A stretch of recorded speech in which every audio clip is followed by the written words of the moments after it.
I'm Nicolai Sinai. I was trained in Germany and I've been teaching Islamic Studies at Oxford for about 12 years. And the book that I'm going to present is this one, Key Terms of the Quran, a Critical Dictionary, which should be out in July 2023, hopefully thereabouts. It's as the name says, it's a dictionary of words and terms that are particularly foundational and frequent in the Quran. Words like amana, to believe, kafara, to repudiate or to be the unbeliever, ayah, divine sign, rahma, words like that, which I found myself slightly glossing over and maybe not interrogating them as much as one perhaps should do. So the book is structured as a dictionary, as the title says. So it's alphabetically ordered. There's an entry on individual words or clusters of words that share the same root. The entries themselves aren't just a list of approximate English equivalents. They're shorter or sometimes relatively long essays that try to assess the meaning of these terms, that examine potential antecedents and parallels outside the Quran, and also try to piece together what the Quran is actually saying by using these words. So the book is one of the outputs of an ERC, so that's the European Research Council funded research project. And in the context of that project, I had promised to write a commentary on surahs 1 to 3.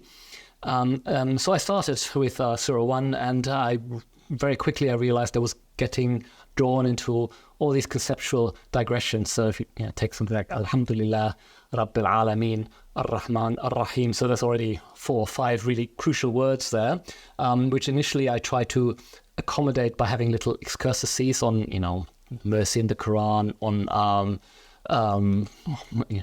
praise of God in the Quran. And then these excursuses grew, and I moved them to what was going to be an appendix to the commentary. But when that then expanded beyond the first 100 pages, I just sort of relented, and it became an independent book, and it became its own project. And the commentary got put on hold a bit. In terms of the intentionality behind the book, what the book is trying to do. So I've come to see it as basically trying to sort of crossbreed 3 illustrious predecessors. So Arthur Jeffrey, Toshihiko Izutsu, and Fazlur Rahman are 3 people who in different ways have sort of accompanied the gestation of the book. So Arthur Jeffrey stands for an interest in etymologies, an interest in parallels. Are there Aramaic or Hebrew sort of parallels to a given Quranic word or phrase? Izutsu stands for an interest in Quranic semantics. So looking at the Quranic notion of belief, for instance, what does it actually involve? Does it involve actions? Does it involve certain emotional dispositions? And obviously the way to figure out these sorts of questions is to sort of meticulously review all of the occurrences of the word in the Quran. So despite the kind of Jeffreyan interest in etymologies, I would certainly concede that the way to figure out Quranic meaning is first and foremost to look at the Quran itself, which is what Izutsu pioneered. And then Fazlur Rahman, I suppose, stands for a project that I'd call a sort of descriptive theology of the Quran, sort of trying to figure out what it is that the Quran is actually saying about God, about humans, about the world, and trying to analytically restate that. And some of that I think can actually be quite usefully done in the format of a conceptual dictionary.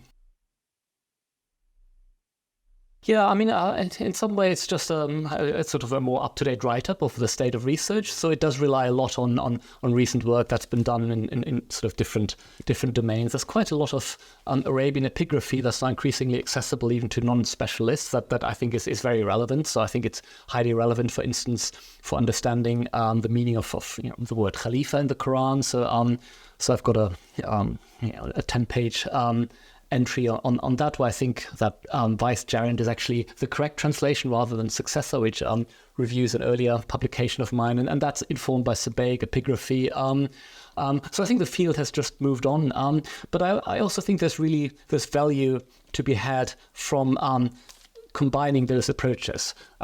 So rather than either saying, well, it's always the etymology that determines meaning, or saying we mustn't touch anything non-Arabic, I think those different perspectives can illuminate each other. So in that sense, it's methodologically quite promiscuous, and it's meant to be.